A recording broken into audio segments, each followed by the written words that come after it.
네, 경비업법 1회독 세 번째 영상입니다. 마지막 영상 되겠고요. 14조부터 31조까지 바로 달리도록 하겠으며, 이 부분은 암기 조문도 필요하지만 우리가 기본서라든지 또 제가 알려드리는 두 문들이 이번 영상에서 많이 등장하지만 좀 쉽게 나올 거예요. 왜냐하면 앞서 보였던 요 새롭게 나온 부분 때문에 영상들이 조금 지체되었다면 이번 영상부터는 빠르게 지나가도록 하겠습니다. 두문이나 법조문 자세히 보는 것보다 무기 절차라든지 아니면 무기권자, 경비 협회 관련된 거, 벌칙, 과태료 부분은 법조문을 회독하는 것도 좋지만 문제를 통해서 접근하시는 게 더 쉬운 부분이 많은 파트예요. 앞서 말했던 13조까지의 파트, 1조부터 13조 파트까지, 그러니까 1강, 2강 같은 경우는 1회독 1강, 2강 같은 경우는 계속 반복해서 보실 필요가 있고, 3강은 조금 중요도가 덜합니다. 왜냐? 1강, 2강에서 어렵게 나오려면은 법조문 자체를 끌고 오기 때문에 요거를 틀리면 안 되고요. 밑에 14조부터 파트는 절차라든지 숫자 장난, 말 장난 이런 게 잠깐 나오는 거라서 크게 안 틀리실 거라고 봅니다. 자, 14조 경비원의 직무 및 무기 사용 나옵니다. 이 특수경비업자는 특수경비원으로 하여금 시설주, 감독주의 감독을 받아서 관서장의 감독을 받아서 국가 중요시설을 지키는 업무를 수행하게 한다. 자, 우리 드디어 이 개념 중에서 주체 중에서 시설주라는 개념이 좀 크게 나오죠. 무기 관련돼서 나왔을 때 국가 중요시설의 시설주가 무기를 구매 신청하고요, 기부 체납합니다. 그리고 이 시설주가 무기를 들게 하고 싶으면 관서장으로 하여금 해서 특수경비원에게 무기를 들게 하여야 하는 거예요. 요 절차 하나 있다는 거 기억하시고요. 무기 구매권자는 시도청장입니다. 시도경찰청장이고, 무기 구매 신청권자 같은 경우는 이제 시설주가 되겠죠. 시설주가.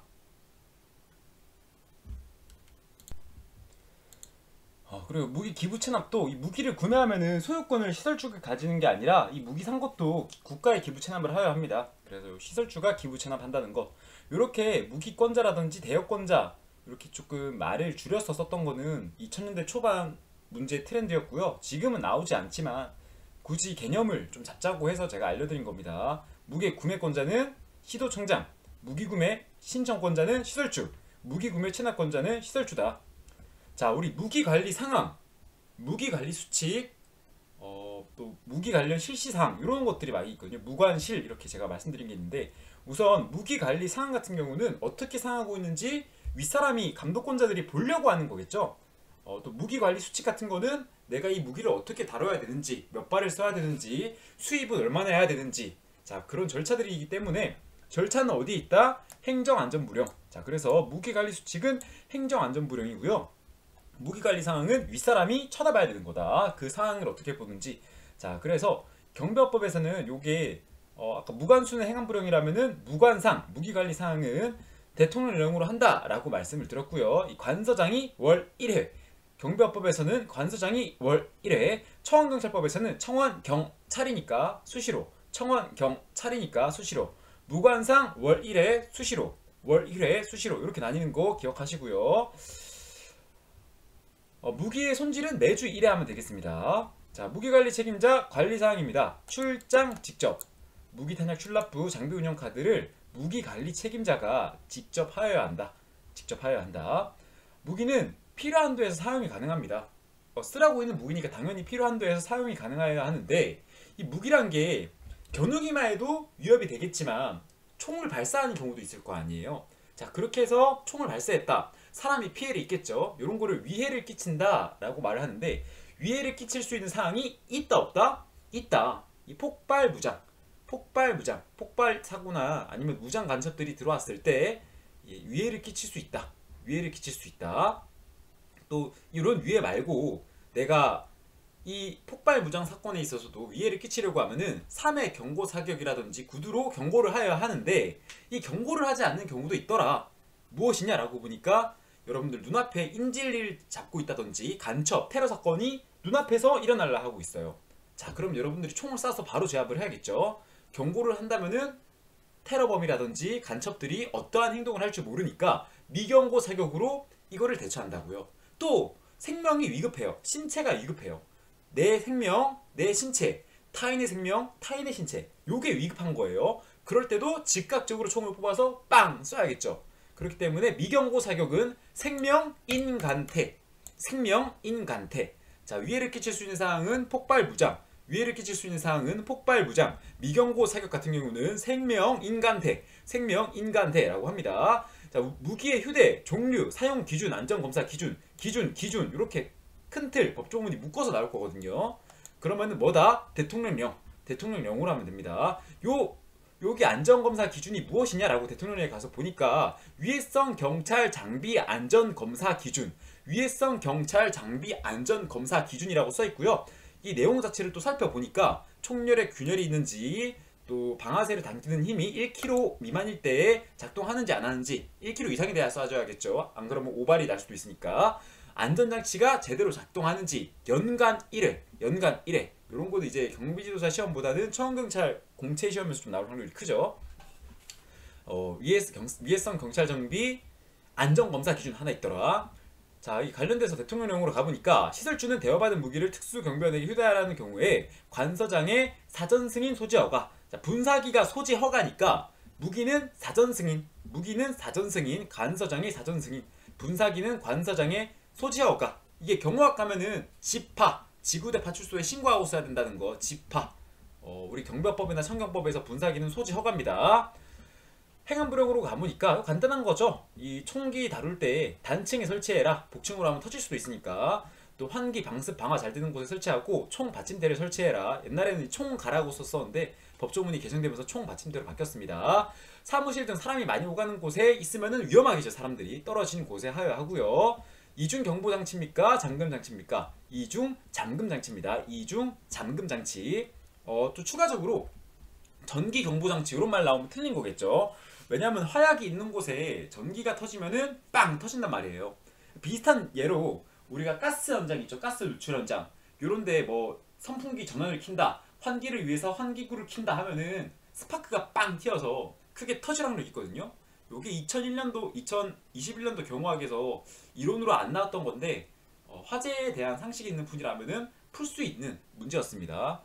지금부터 9월부터는 여러분들이 뉴스 관련돼서 많이 보셔야 되겠고요. 최근에만 해도 이제 그 소방 부천 쪽이죠. 부천 쪽에서 이제 에어매트 관련된 사건 사고도 있었고, 특히나 요즘 같은 경우는 중동 지방이 정세가 뒤숭숭해서 전쟁이라든지 드론 이런 거 많이 나오잖아요.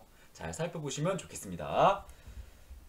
또 트럼프 관련돼서도 피격 사건이 있었죠. 그때 이제 그 경호원들이 막 트럼프를 덮었던 거, 이제 함몰 대형이죠. 함몰 대형 막 트럼프 덮은 거, 그런 거 좀 기억하면 좋겠습니다.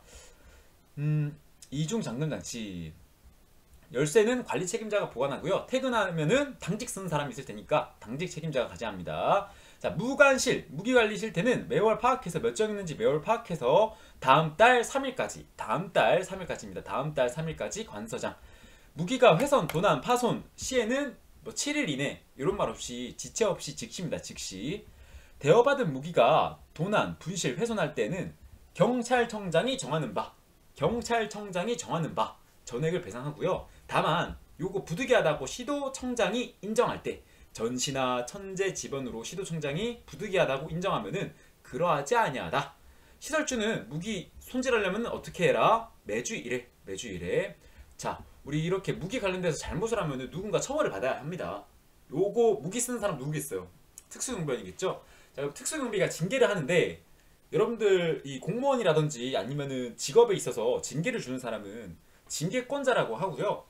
내가 사기업 사는 사람인데 뭐 형사사건에 휘말렸어요. 그러면 형사사건에 받는 형벌은 국가기관이 나한테 주는 형벌이고요. 그 형사사건으로 인해서 우리 회사에 피해가 왔다. 그러면은 사측에서도, 사장 입장에서도 징계를 내릴 수 있겠죠. 자, 그런 거기 때문에 특수경비가 만약에 잘못을 했다. 그럼 징계를 할 수 있는 사람은 시설주일까요? 특수경비업자일까요? 특수경비업자겠죠. 왜냐하면 특수경비를 고용한 사람은 특수경비업자니까. 그럼 이 징계 요청권자는 누구겠어요? 시설주 또는 관리 책임자가 되겠죠. 이 관리 책임자에는 관할 관서장이 될 수도 있겠죠. 감독 책임으로서 가서 요청을 한다든지. 자, 징계 요청권자는 시설주 또는 관리 책임자. 요거 하나 알고요. 이 특수경비업자는 특별한 사유가 없는 한 이 징계에 대해서 응하여야 한다. 소총은 15발이고요. 권총은 7발입니다. 이 총은 우선 생산된 탄약을 먼저 씁니다. 오래된 탄약을 먼저 제출하는 거예요. 소비합니다. 앞에 총에서 검사총 해야 되는 거 기억하시고요. 이 소총은 우럭개 걸어총, 권총은 권총집의 총 자세를 씁니다. 다른 사람한테 손질을 맡겨서도 안 되겠고요. 우리가 그 총기 검사를 할 때는요, 요게 위로에서 검사를 하거든요. 위로 공중으로 빵빵 쏜단 말이에요. 근데 경호학에 있어서는 이제 총을 든 상대방과 내가 대처를 할 때 위로 올리면은 내리는 힘이 더 강하죠. 사람들은 내가 손에 뭐를 들고 있으면은 위로 올리는 힘보다 내려 찍는 힘이 강하단 말이에요. 요 악어만 봐도 여러분들 악어한테 대치했을 때 악어 입을 위에서 누르고 있으면 악어가 못 열지만 열린 입을 누르라고 하면은 몇 톤의 힘이 나오죠. 그런 것처럼 경호학에서는 이제 위로 두는 게 힘들 거니까 아래로 편향을 시키고요. 총기 손질할 때는 위로에서 총기를 손질합니다. 이 경비법에 있는 무기회수 사유입니다. 조사, 정신, 그 밖에. 조사, 정신, 그 밖에 하시면 됩니다. 조사, 정신, 그 밖에. 형사사건, 민사사건, 사의포명. 그리고 여기 죄송합니다. 형사사건으로 조사 대상이 된 사람입니다. 형사사건으로 조사 대상이 된 사람. 그리고 사의를 표명한 사람. 그리고 정신질환자고요. 신체질환자 아니고요. 민사사건 안됩니다. 형사사건, 사의, 표명, 정신질환자. 그 밖에 부적합하다고 인정하는 사람이 특수경비원은 무기를 회수하여야겠죠. 자, 그리고 청경의 무기회수입니다. 청원경찰에. 요거는 징조사의, 깜빡하는 우울증 간질 전문의가 청원주가. 제가 만약에 어렵게 내라고 한다면은 특수경비원이 징계 대상이 되었을 때 무기를 회수하여야 한다 라고 나오면 틀릴 수도 있겠죠. 여러분들 요거 하나 헷갈리면 안 됩니다. 요거 중요해요. 특경은 징계 대상이 되더라도 무기를 뺏어야 할 법적 근거는 없습니다. 굳이 걸고 넘어지다면은 그 밖에 부적합하다 여기 걸고 넘어질 수도 있겠지만 요거는 뭐 법조문에 명시된 게 아니라서 사측의 내규에 불과하겠죠. 근데 청원경찰법에서는요, 징계 대상이 됐다, 아니면 형사사건으로 조사사건이 됐다, 사회를 명시했다, 또 깜빡하는 우울증 간질 전문의가 이런 거에 걸렸다, 전문의가 부적합하다고 인정했다, 청원주가 부적합하다고 인정했다, 이런 사람들은 청원경찰 무기 회수 대상입니다. 약술상실 뭐 이것도 하나 기억하면 좋겠죠. 깜빡하는 우울증 간질 전문의가, 약술상실 깜빡하는 우울증 간질 전문의가 특수경비원의 대통령령으로 정하는 정신제약 하나 기억하시고요. 넘어가시고, 자, 시설주가 무기 수송을 한대요. 요거는 출발하기 전이겠죠. 여러분들, 자, 우리 행사 개최 1일 전 이렇게 붙여서 여기로 한 거 하나 기억나시죠? 호송경비는 출발 전임. 호송경비는 출발 전임. 왜냐면은 요거 무기 호송 같은 경우는요, 무기를 호송하겠다고 도와달라고 경비업자가 미리 보내는 거고요. 이 출발하기 전에 1인 무장 경찰관을 경찰 쪽에서 보내는 거예요. 통보받은 서장이. 그러니까 호송경비의 도움 요청은 전일까지 하는 거고요. 무기 호송을 시킬 때 1인 이상의 무장 경찰관이 함께 타도록 하여야 하는데, 이 경찰관이 전날부터 가 있으면은 시간적, 체력적, 금전적 소모가 크겠죠. 그래서 출발하기 전. 자, 헷갈릴 만한 거 3개 정리해 드릴게요. 행사 개최 1일 전. 행사 개최 1일 전, 우리가 경비가 필요한 현장에 있어서 도움을 요청해라, 행사 현장에 있는 관리자, 주최자한테 도움을 요청해라 하는 거 행사 개최 1일 전 이렇게 기억을 하시고요. 무기 호송의 경우에는 어떻게 하시라? 출발하기 전 무장경찰관, 출발하기 전 무장경찰관, 호송 경비는 출발 전일까지 이렇게 외우시고요. 읽어보시면 될 것 같고요. 15조 특수경비원의 의무입니다. 얘네는 직무상 명령에 복종 의무가 있습니다. 그래서 누구의 명령을 복종하느냐? 시설주, 관리 책임자, 또 소속 상사죠. 시간소의 직무상 명령에 복종해야 합니다. 직무상 명령입니다. 그냥 명령이 아니라 직무상 명령인 거예요. 자, 그리고 이 사람들은 소정 벗어납니다. 소속 상사나 정당 사유 없이 벗어나면 안 됩니다. 총기를 메고 있으니까 소정 벗어나지 마. 쟁행위가 금지되어 있습니다. 그래서 파업이나 태업이나 그 밖에 경비 업무의 정상적인 운영을 저해하는 일체 쟁행위를 하여서는 아니 되겠습니다. 파업, 태업 다 안 된다 이렇게 아시고요. 자, 미경고 사격은 생명인간태, 아까 말했던 거고요. 위해를 가할 수 있다, 폭발무전이고요. 요거 14세 미만임 하나 기억할까요? 14세 미만임. 우리 경호학에서는 죄송합니다. 전자충격기 같은 경우는요, 신경을 다루기 때문에 경호학에서는 뭐 14세 임산부라든지 얼굴에 쏘지 마라 이런 말이 있었고요. 우리 경비법에서 무기 관련된 거, 권총 또는 소총은요 14세 미만님한테는 쏘면 안 됩니다. 다만 이 14세 미만이더라도 14세 미만의 소년이나 임산부더라도 쓸 수 있는 경우가 있어요. 언제냐? 이 사람들이 총기나 폭발물 가지고 대항할 때. 그 외에는 권총, 소총 발사하면 안 됩니다. 경비원의 의무. 경비원은 직무를 수행함에 있어서 업무를 벗어난 행위를 하면 안 된다. 누구든지 이렇게 시키지 마라. 자, 여기서 기억해야 될 거 우리 뭐가 그랬죠? 19조 1항 2호죠. 경비 업무, 허가받은 업무 외 업무에 종사하게 하지 말 것이라는 의무가 있는데 요거 시설 경비 업무에 있어서는 예외 사유로 바뀌게 되었다. 요거 하나 기억하면 좋겠고요. 복장. 이 복장은 보통 복장 장비는 행안부령이라고 했었죠. 그거 하나 아시고 요거 신고하는 건요. 행안부령으로 신고합니다. 우리 대통령령으로 정하는 사항 신고, 시도청장한테 하는 신고, 폐후칠 명대임 자출관 신입회 특계종 대통령령 요거 하나 기억나시나요? 요거랑 우리가 이번에 바뀐 게 하나 있죠. 요 신고 관련된 게 하나 더 추가되었다 라고 해서 그 경비업 보수교육 관련되어서 교육기관 관련된 신고 하나 찾아볼까요?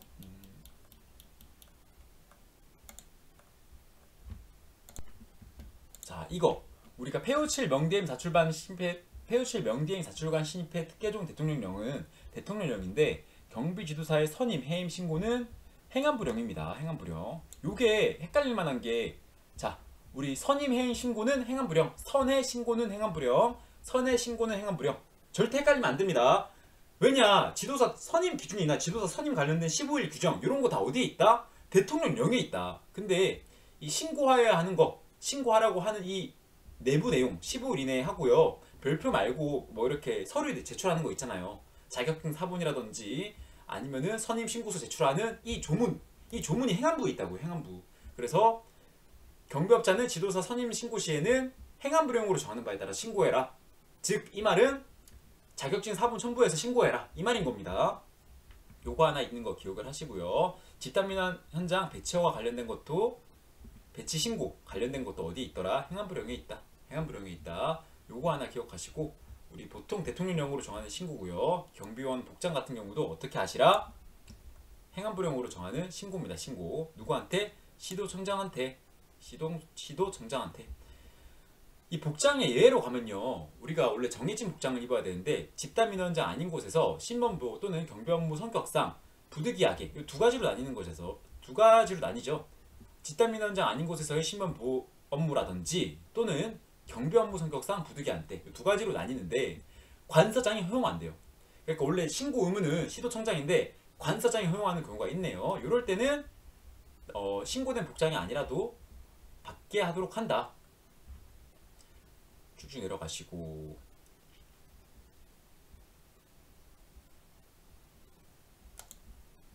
이 소속 경비원한테 복장을 착용하도록 하기 전에 경비원 복장 등 신고서를 시도청장한테 제출해야 하고요. 경비원은 경비업무 수행할 때는 이름표를 경비원 복장의 상의 가슴에 부착해서 경비원의 이름을 외부에서 알아볼 수 있도록 해야 합니다. 장비도 비슷합니다. 장비는 이제 복장 장비는 행안부령이라 그랬죠. 적분단, 복적분단 행안부령. 근무 중에만 휴대할 수 있다. 자, 그리고 또 경비업자가 이 분사기 사용해서 휴대해서 직무 수행하게 하려면요. 총권법에 따라서 미리 분사기의 소지 허가를 받아야 된다. 하나 아시고요. 쭉쭉 내려가셔서 이 행안부령에 가면요. 공격적인 용도로 제작되지 아니한 장비를 착용할 수 있고요. 경적, 단봉, 분사기, 안전방패, 무전기, 안전모, 방검복 기준 등이 나옵니다. 이 장비에서 제일 중요한 거는 경찰 공무원, 군인 공무원과 색상 및 디자인이 명확히 구분되는 게 중요하고요. 자, 경적, 우리 호각 같은 경우는 금속 또는 플라스틱 재질의 호루라기고요. 단봉도 금속이나 플라스틱으로 가능하고 이게 길이가 700mm입니다. 700mm. 700mm 이하의 호신봉. 분사기는 총검법에 따른 분사기고요. 안전방패 같은 경우는 길이가 내 어깨보다 살짝 넓으면 되니까 500. 폭이 500, 길이가 1000입니다. 폭이 500, 길이가 1000. 무전기는 실시간 수신이 가능해야 된다. 실시간 수신이. 안전모는 이제 경찰 공무원이 사용하는 방석모랑 완전히 구별돼야 되고요. 또 얼굴을 가리지 아니하면서 머리만 보호해야 한다. 이렇게 하시고 또 17조 넘어가 보니까 범죄 경력 조회 나오네요. 이 범죄 경력 조회 가면요. 결격 사유 확인을 위한이라 돼 있으니까 경찰청장은 이제 경비지도사의 결격 사유를 확인하기 위해서 조문에 등장하고요. 시도청장이나 관서장은 경비업자, 지도사, 경비원을 감독하기 위해서 범죄 경력 조회 시에 나옵니다. 그래서 이 1항을 보시면은 청장 또는 시도청장 또는 관서장은 직권이나 요청이 있을 때 범죄 경력을 조회할 수 있다. 경비업자는 결격 사유에 해당하는지 확인하기 위해서 사출배입니다. 사출배를 관할하는 시도청장 또는 관서장에게 이 둘 다한테 결격 사유에 해당하는지 알아볼 수 있고요. 만약에 결격자에 해당했다, 범죄 경력 조회를 했는데 결격자다, 그러면 어떤 범죄인지 알려주는 게 아니라 그 여부만, 해당하는지 그 여부만 알려주고요. 이 경찰 쪽에서 직권으로 알고 있는데, 직권으로 조사를 하고 있는데 결격 사유에 해당하는 사실을 알게 되거나 경비업법 또는 경비업법에 따른 명령 위반 사실을 알게 되었으면은 이 사람이 결격자입니다. 또는 명령을 위반했습니다. 이 두 가지 중에 하나를 알려줘야 됩니다. 그 사람이 결격 사유에 해당됐다. 그럼 결격 사유인 사실을 알려줘야 되고요. 또 경비법에 따른 명령을 위반했다. 그러면 그 명령 위반 사실을 통보해야 합니다. 행안부령으로 가보니까 자, 우리 허가증 사본을 줄까요? 원본을 줄까요? 허가증 사본에 이제 범죄 경력 조회 동의서를 내야 합니다. 허가증 사본에 범죄 경력 조회 동의서. 그러니까 총 3장이 나가는 거죠. 범죄 경력 조회 요청이 있어서 조회를 신청할 때 신청서에 허가증 사본, 범죄 경력 조회 동의서 이렇게 3개 줘야 되고요. 청경찰은 이주민 3개월 채취해서 이 주민등록증 같은 경우가 주민등록증 사본이라는 거 기억하면 좋겠습니다. 경비원의 명부입니다. 명부. 경비원의 명부와 배치허가. 이 명부를 작성할 의무를 가진 사람은 경비업자입니다. 경비지도사는 경비원을 지도, 감독, 교육하는 사람이고요. 명부를 작성하는 사람 누구다? 명부 작성 비치 경비업자다. 경비업자는 땡땡령으로 정하는 바 명부를 작성 비치하여야 한다. 다만 요거 집단민원장에 배치되는 일반 경비원의 명부는 그 경비원이 배치되는 장소에도 작성 비치한다. 우리 명부 관련된 거 나오면 행안부령이라고 말씀드렸었죠. 행안부령. 배치나 배치 폐지한 경우에는 대통령령입니까? 행안부령입니까? 행안부령이죠. 배치도 행안부령이다. 누구한테 신고한다? 배치 관련된 거는 관서장. 집단민원장은 배치하기 48시간 전까지 행안부령으로 정하는 바에 따라서 배치 허가를 신청합니다. 허가를 받는 게 아니라 배치 48시간 전까지, 배치하기 48시간 전까지 배치 허가를 신청합니다. 그리고 언제 배치를 하여야 할까요? 배치 허가 받고 바로 배치해야겠죠. 네, 그래서 관서장의 배치 허가를 받은 후입니다. 그러니까 절차가 3가지죠. 3가지. 배치하기 48시간 전에 신고를 하고요. 배치 허가 떨어지면 그 뒤에 할 수 있습니다. 집단민원 현장 아닌 곳에서의 신변보호 경비 업무나 특수경비원 같은 경우는 배치하기 전까지입니다. 배치하기 전까지 신고다. 이거 외의 사유는 보통 배치하고 나서 신고를 하죠. 배치하고 나서 7일 이내 신고를 한다. 이러한 사항이 있는 걸 기억하시고 요거 조문에 많이 나오니까 기억을 하면 좋겠고요. 배치 불허가 사유가 나오죠. 배치 불허가 사유. 요거는 내가 허가를 해주기 싫은 게 걱정될 때 허가 안 해준다 그랬죠. 무언가 걱정된다. 배치 불허가 사유는 무언가 걱정될 때 안 해준다. 그럼 걱정을 또 다른 좋은 말로 뭐라 해요? 우려. 너가 이러한 행동을 할까봐 내가 심히 우려가 된다. 우려. 복장 명령 벗어날 우려가 100분의 20일이나 된다. 복장 명령 벗어날 우려가 100분의 20일이나 된다. 대통령령으로 정하는 사항이죠. 이런 게 있을 때는 배치 불허가를 하고요. 집단민원장에 결격자가 있는 경우에는 그 사람을 제외하고 배치 허가를 하여야 합니다. 경비업자는 경비원을 배치하여서 경비 업무를 수행하게 한 때에는 땡땡령으로 정하는 바에 따라서 배치된 경비원의 배 근무사항을 기록하여 보관하여야 한다. 요것도 이제 배치 관련된 거니까 행안부령입니다. 행안부령. 인배배 근무사항. 누가 기록해야 된다? 경비업자 용으로 나와 있네요. 집단민원장 결격자 두문 나옵니다. 집단민원장 결격자 두문. 이거는 상폭체감, 특수소년법료, 주거, 집단폭처법 이렇게 의뢰했죠. 집단민원장 결격자 두문은 상폭체감, 특수소년협공료, 주거, 집단폭처법 이렇게 외우고요. 형의 가중처벌은 우리 형은 주먹이 물주먹이다, 물손이다 라고 해서 상폭체감, 물손협공료, 이렇게 말씀드렸습니다. 요게 주거 집단폭처법이 안 떠오르시면요, 이게 집단민원장이 철거 현장 이런 데 많잖아요. 드라마 보시면 아파트 이런 거 철거 현장에 많이 나오죠. 그래서 주거를 집단으로 들어갈 때, 그리고 또 이 단체나 다중으로 하면은 폭력행위의 특별처벌법이 있거든요. 폭력행위의 특별처벌법. 거기에 해당되기 때문에 주거 집단 폭처법, 집단 및 원자 결격차 두문은 상폭체감, 특손 협공료, 주거 집단 폭처법이라는 거 기억하면 좋겠습니다. 배치 폐지를 명할 수 있는 두문도 있습니다. 배치 폐지를 명할 수 있는 두문. 우리가 배치 불허가를 우려가 있을 때 복장명령 벗어날 우려 100분의 21 이렇게 외웠다면은 배치 폐지를 명할 수 있는 두문은 신임 배치 허거 지배 결 위험한 폭력 사태, 신임 배치 허거 지배 결 위험한 폭력 사태 이렇게 외웁니다. 신임 교육 받지 아니한 사람을 배치했다든지 허가를 거짓으로 했다든지 집단민원장에 결격자를 배치했다든지 위험한 폭력 사태가 발생했다든지 이럴 때는 배치 폐지를 명할 수 있다. 배치 관련돼서 행안부령으로 가보니까 20일 이상 배치하거나 그 기간을 연장하려는 때에는 배치하고 난 후 7일 이내에 배치 신고서를 서장한테 냅니다. 단 특경과 집단 아닌 신변은 배치하기 전까지 20일 이상 배치를 안 한다. 원칙은 신고 안 해도 됩니다만은 이제 관리 차원에서 실무상으로는 다 신고하고 있어요. 법에서는 20일 이상 배치 안 한다. 신고 안 해도 되고요. 20일 이상 배치하려고 하는데 20일보다 더 걸릴 것 같은 경우에는 20일 지나서 신고한다. 요거 같은 경우는 틀린 말이죠. 이게 배치한 후 7일 내기 때문에 배치한 후 내가 만약에 30일을 배치하려고 한다. 그럼 배치한 후 7일 이내인 거예요. 아시겠죠? 그러니까 이 7일 이내란 말이 20일 이상 배치한다고 해서 20일 지나서가 아니라 처음에 배치 신고를 할 때 며칠 동안 배치를 하겠다라고 한단 말이에요. 통상 여러분들이 만약에 경비원으로 고용이 된다 이러면은 1년 단위의 계약이죠. 그럼 1년 이상 배치가 되기 때문에 배치하고 7일 이내에 배치 신고를 하는 겁니다. 하지만 1일짜리, 2일짜리 같은 배치 신고가 있다고 쳐볼게요. 그런 게 어떤 게 있을까요? 보통 행사장이라든지 이런 데는 집단민원 현장으로 분류가 되기 때문에 48시간 전까지 배치 허가를 신청하여야겠죠. 근데 그런 장소가 아니라 뭐 땜빵직이라든지 하루 대신 들어가는 거 이런 거는 그 사람이 1일 배치하는 거기 때문에 이런 거는 신고를 안 해도 된다. 다만 관리는 해야겠죠. 실무상으로는 다 합니다. 실무상으로는 다 해요. 알겠죠? 요 조문이 이런 예시가 있는 거예요. 일반적으로 이제 금융업에 있어서 내가 금융 로비 매니저다. 금융경비의 일반 경비원이다. 그럼 하루 땜빵 나는 경우가 있죠. 그런 거는 이제 배치 신고를 할 의무는 없다. 정도만 알면 되겠습니다. 배치하고 난 후 7일 이내면 이게 좀 많이 헷갈리는 분들이 많더라고요. 20일 지나서 하는 거 아닙니까? 하는데 배치한 후 7일 이내입니다. 배치한 후.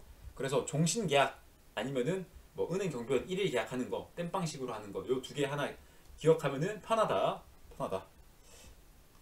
요런 거 알려주는 사람 없지 않을까요? 제가 경비업법 강의를 많이 들어봤는데 요 정도로 이 상황을 풀어서 설명해 준 사람은 저밖에 없는 것 같아요.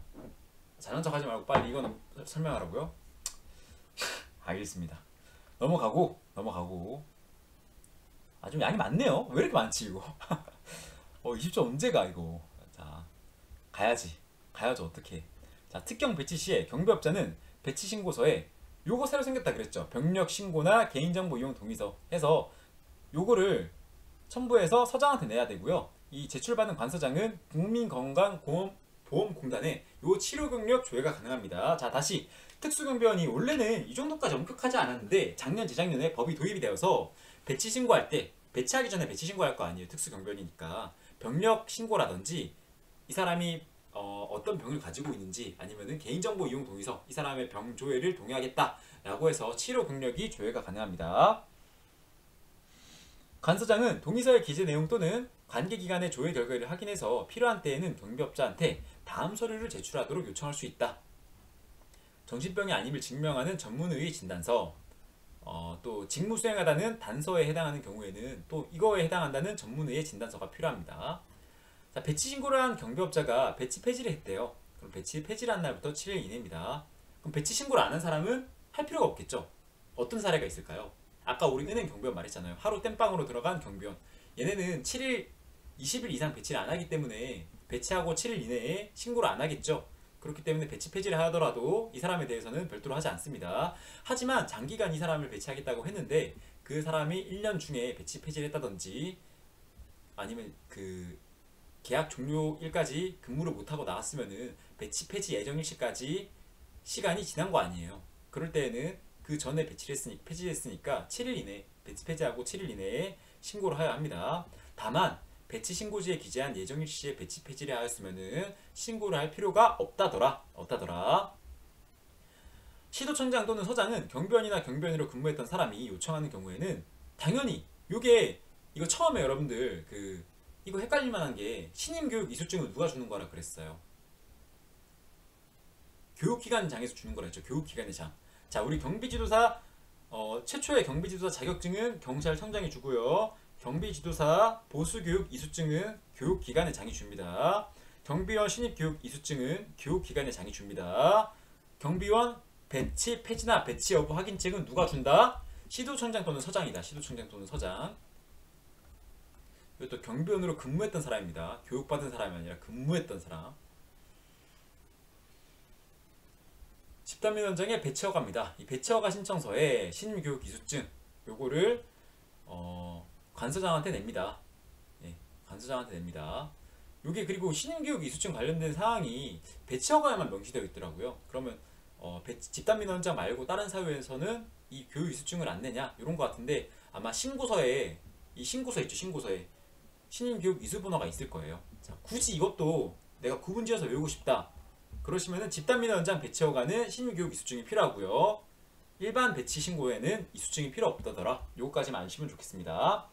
배치허가 신청서를 받은 관할 경찰 관서장은 배치 예정 일시 전까지 허가 여부를 결정해서 경비업체한테 통보해야 한다. 집단민원장 관련된 거겠죠.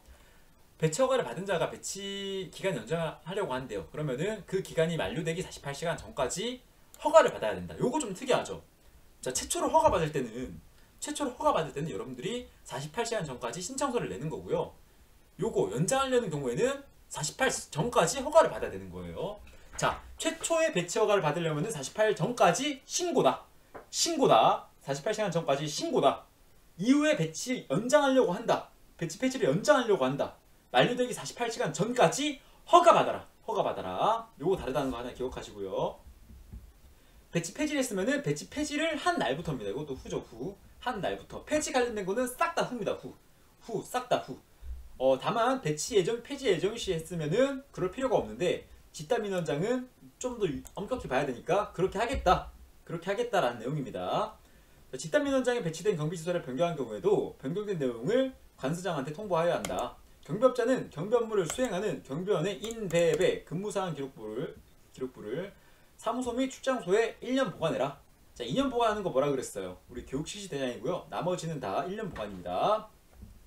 경비원의 명부는 사출집, 범죄금융 조회 시에는 사무소, 출장소, 배치장소를 관할하는 서장이나 시도청장한테 범죄금융 조회를 하는 거고요. 인배배 근무사항 기록부는 사출에 가지는 게 원칙입니다. 사출에 인적사항, 배치장소, 배치현황, 근무사항 기록부 이런 거 말하는 거죠. 네, 19조 행정처분입니다. 여기 취소 또는 정지 사유 이렇게 나뉘죠. 자, 그래서 여기 취소 사유 같은 경우는 허브 업무 외도 외벗 외 이도 이류 배치 폐지명 정지 처분인데 19조 1항 2호 같은 경우는 어떻다? 지금 시설 경비 업무에 한해서 이게 조금 경비 업무 외 업무를 종사시키는 게 문제되는 부분이 있다더라. 이렇게만 아시면 되겠고요.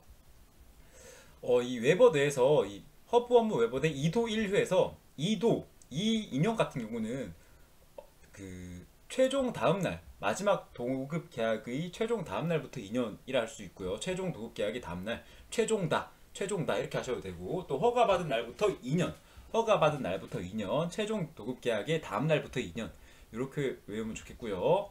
요게 최종 1부터 이런 말 나오면 틀린 겁니다. 최종 도급 계약의 다음날 그리고 또 1년 동안 휴업한 때 정당 사유 없이 1년 동안 휴업했다. 그러면은 너의 허가도 취소하겠다. 뭐 이런 말이겠죠.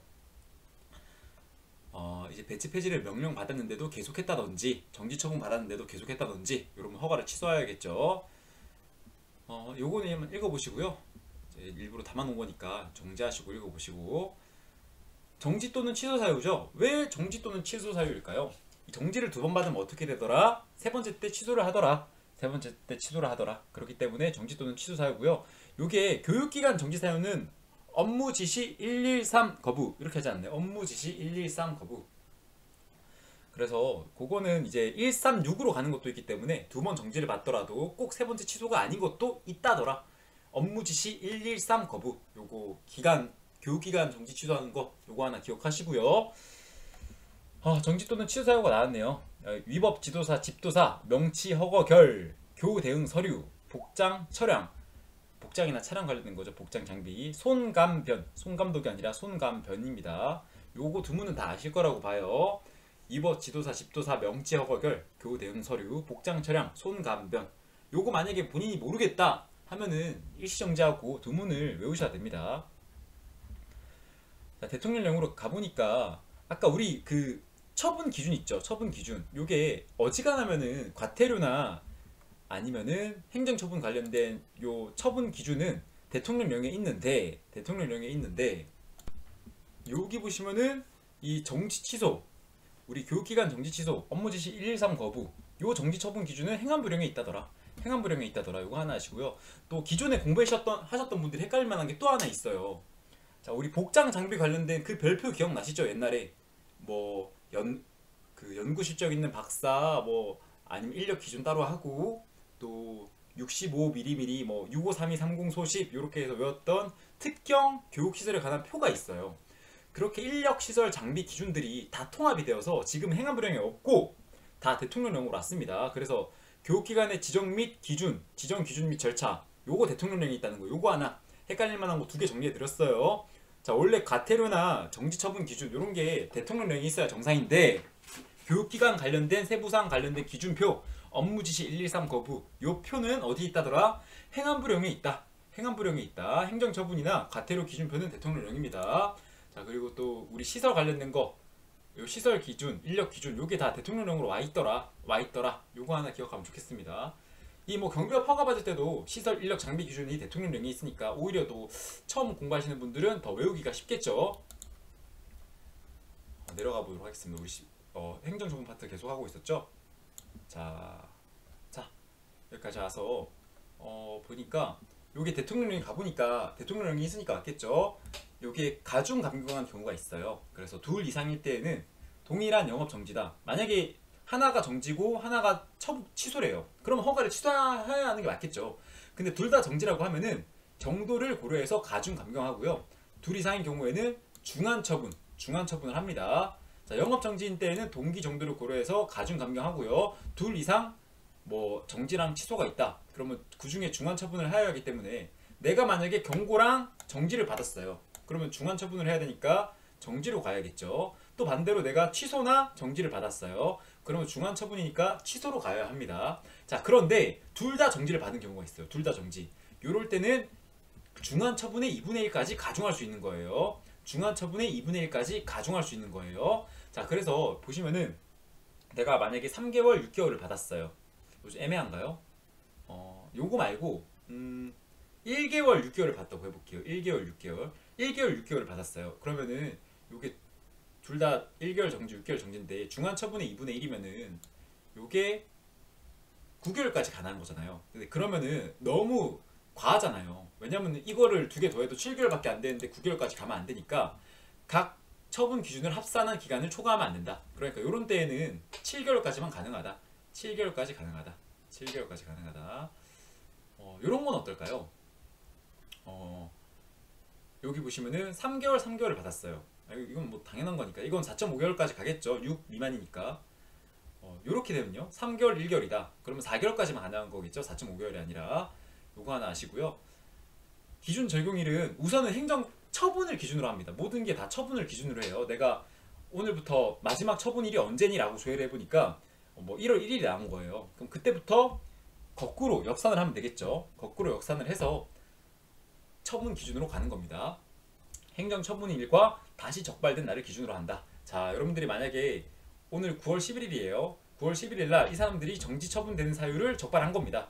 그러면은 요거를 거꾸로 가는데 요게 적발 기준이 있고 처분 기준이 있을 거 아니에요. 적발 기준이 있고 처분. 왜냐면 오늘 만약에 9월 11일 날 적발을 했다 쳐도 처분을 9월 13일 날 할 수도 있을 거 아닙니까?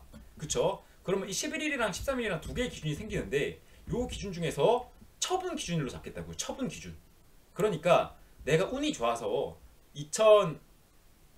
오늘 9월 11일 날 적발이 됐는데 2024년 2022년 9월 10일 날 요게 적발이 된 거예요. 자, 그러면 2년 넘었으니까 아이고 재수다. 나 이 처분 기준에 안 걸리겠네. 이렇게 생각하지 마시고 2022년 뭐 9월 15일 날 처분을 받았다. 그럼 그것도 기준에 넣는다고요. 요 기준에. 아시겠죠? 요 기준 거꾸로 역사입하는 거, 오늘 적발된 날부터 역사입하는 거, 요 기준은 처분일로 한다. 요거 하나 잡고 가면은 처적적 이렇게 외우면 쉽습니다. 자, 두 번 정지 처분을 받았으면은 세 번째는 허가 취소로 하고요. 요거 비교 하나 읽어보시고, 경비 지도사의 자격 취소 정지입니다. 허부결 양도 정지 중, 허부결 양도 정지 중. 요거는 취소 사유겠죠. 허위, 부정, 결격 사유, 또 허가 없이 양도한 거, 정지 사유인데도 하는 거. 자, 그리고 또 정지 중인데도 하는 거겠죠, 지도사를. 성삼육십이 명일육구라고 해서 요거는 정지 사유죠, 정지 사유. 근데 얘네들은 2년 내 두 번 받아도 세 번째는 취소가 아니죠. 정지 두 번이라고 해도 취소가 아니라는 거 하나 아시고요. 자격을 취소하면은 경찰청장이 자격직을 회수해서 가져가고요. 자격 정지 시에는 정지 기간 동안 회수하여서 보관을 해야 합니다. 자, 청문에서 하나가 추가되었습니다. 원래 취정이라고 해서 경비업 허가 취소 정지, 경비지도사 취소 정지만 있었는데, 이 교육기간 취소 정지도 청문을 하여야 한다로 바뀌었습니다. 청문, 취정. 이렇게 하시고요. 22조부터 경비협회 파트부터 마지막 파트까지는 다음 영상으로 짧게 끝내보도록 하겠습니다. 고생하셨고 1일 1회독 네 번째 영상으로 찾아뵙겠습니다.